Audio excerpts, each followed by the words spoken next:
While the term leftist may now be watered down beyond most meaning at this point, there is still a general agreement that leftists are usually people who want to improve the lives of everyone, at least to some degree, with an emphasis on the most marginalized members of our communities. And yet, a couple of years ago, when Western governments said, hey, you know that thing that kills thousands of mostly marginalized people every month? Yeah, you don't gotta worry about that anymore. Nearly everyone, including the vast majority of so-called leftists, just nodded their heads and went, okay.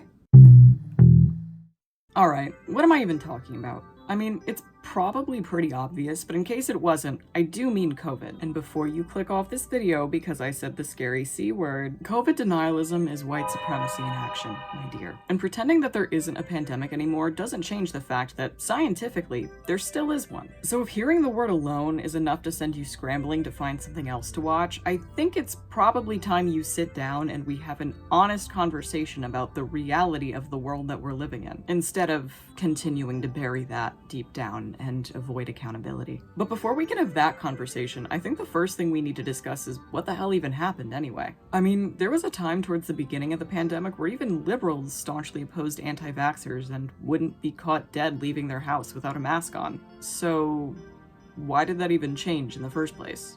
I'm no rocket surgeon, and I'm sure that there were likely hundreds of different things that compounded together to change the way that society views the pandemic. But what I think they all really boil down to is the fact that you, yes, you and me alike, are not immune to propaganda. But when I say the phrase COVID denialist propaganda, I don't think that most people are familiar with what that actually looks like. I think the average, well-intentioned, left-leaning person probably pictures someone holding up a sign saying vaccines defy God's will or something like that. And while that was, and still is, a real problem, that's not the kind of political messaging that managed to convince a group of people that claims to prioritize science that science suddenly didn't matter anymore. Instead, the kind of propaganda that infected left-leaning circles worked by hiding decisions which weren't made in science behind individuals and organizations that had already gained the trust of the masses, and compromising with right-wing beliefs rather than flat-out supporting them. For example, the CDC was an organization that was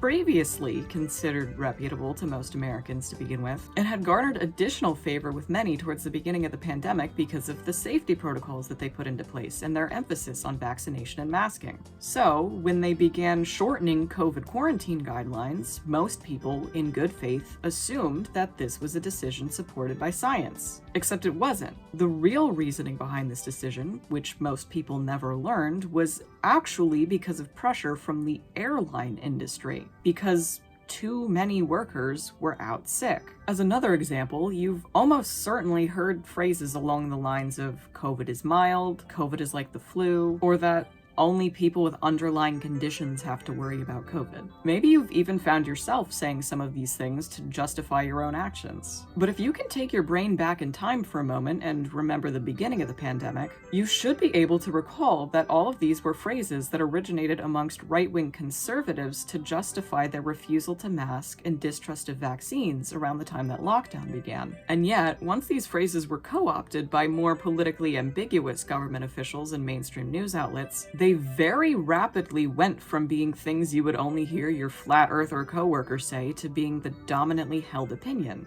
despite the fact that, again, science did not and does not support any of these claims. One, while the immediate effects of COVID might seem mild after vaccination, there is still a roughly 1 in 5 chance that even a completely asymptomatic infection might result in long COVID, even in a healthy individual. Two, COVID was and still is significantly more dangerous than the flu. And that's even while taking into consideration the fact that most people aren't aware of just how dangerous the flu actually is, and that it isn't just another common cold.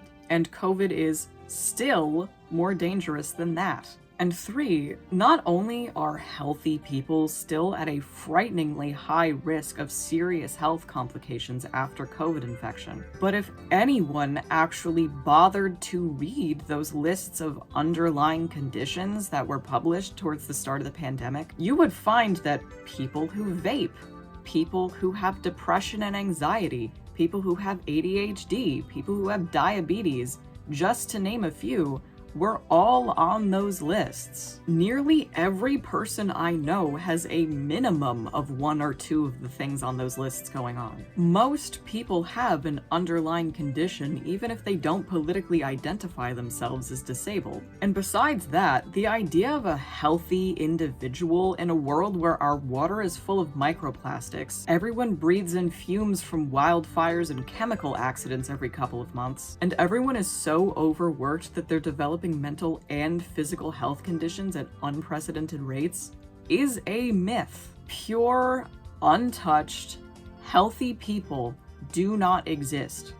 At least not in our current world. They are not real, and you are not one of them. So yes, you are at risk from COVID. And I want to take a quick second here and say that the whole idea of wellnessing and exercising and dieting your way out of a literal public health crisis that has been pushed so heavily on social media the last couple years is rooted in eugenics and the idea of hopefully killing off the undesirable people whose bodies can't naturally handle the pandemic, which is directly contributing towards the current rise of fascism in our society. And if you look back at history, you'll actually find that the 1918 Spanish flu pandemic was directly linked to the rise in fascism that happened in the 20s and 30s, which, led to the 40s? My main point here is, when you start to look at the actual scientific research behind COVID, you start to realize just how little of what anyone believes about this virus is actually based in reality whatsoever. And I'm not necessarily blaming anyone either. Western governments didn't just do a bad job of informing the public, they intentionally misled people. So if you aren't currently aware of the misinformation surrounding the pandemic, I'm not going to say that that's your fault. However, I do think that after learning that maybe things aren't quite what they seem, it is your responsibility to try to fill that information gap a little bit instead of ignoring it. But now on to the lie.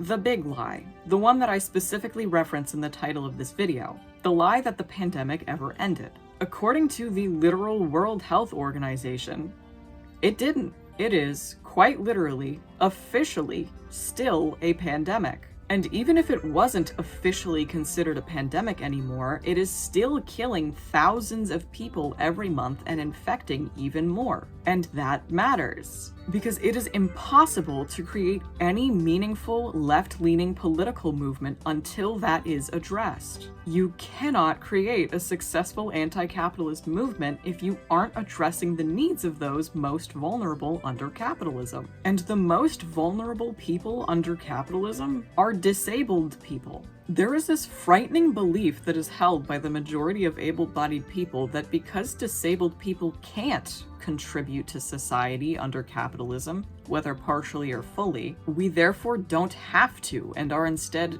exempt from the struggles of the working class. People seriously believe that disabled people are just out here living for free. And not only is that not the case, but most of us aren't living at all. We're dying. We are murdered and exploited in the name of this economic system at rates that are genuinely unfathomable. Don't believe me?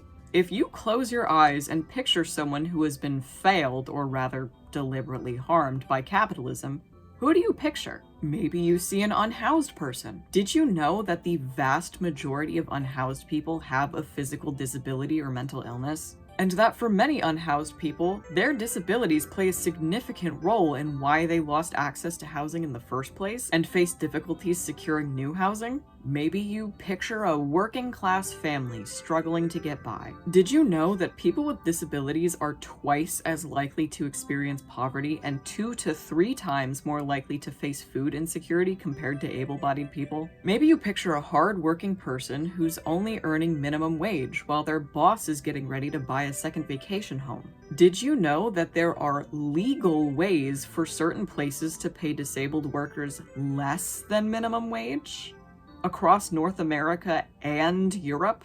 Maybe you picture a sex worker who's risking their life in sketchy and dangerous situations to pay their bills. Did you know that a significant amount of sex workers are disabled? And that the reasons why many turn to sex work in the first place is because they can't hold down traditional jobs due to their disabilities? Or that off-the-books jobs like sex work are oftentimes the only jobs that disabled people can work without losing access to necessary disability benefits like their health care?